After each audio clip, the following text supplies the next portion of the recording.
भाई ऐसा है कि परेशानी बहुत हो रही है इंडिया के अंदर।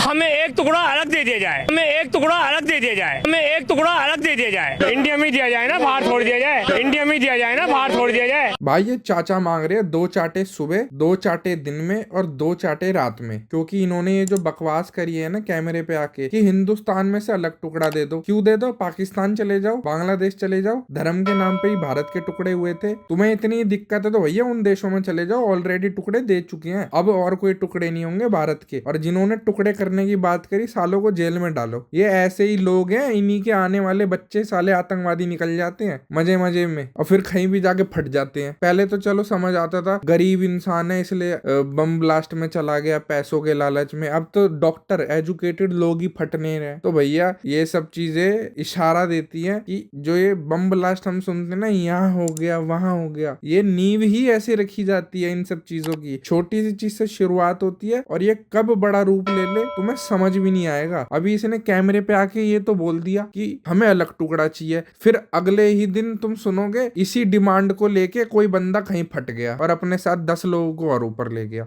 ये चाचा को मारो 2 चाटे सुबह, 2 चाटे दिन में और 2 चाटे रात में। इनके जब अलग टुकड़ा इनको याद आएगा और ज्यादा ही दिक्कत है तो इन्हें ससुरा बस में बिठा के अमृतसर छोड़ दो, बाघा बॉर्डर पे अपना पाकिस्तान में जाओ और आराम से रहो, अपना बांग्लादेश चले जाओ। तुम्हें ज्यादा ही अलग टुकड़े चाहिए। पर अब भारत के कोई टुकड़े नहीं होंगे। अब भारत में जो सरकार है वो बहुत मजबूत है। ये कोई धर्मशाला थोड़ी है, कभी कोई टुकड़ा मांग रहा है, कभी कोई टुकड़ा मांग रहा है। और जो टुकड़ा मांगे साड़े में 2 चाटे मारो, जहां दिखे वहां मारो। जय हिंद, जय श्री राम, भारत माता की जय।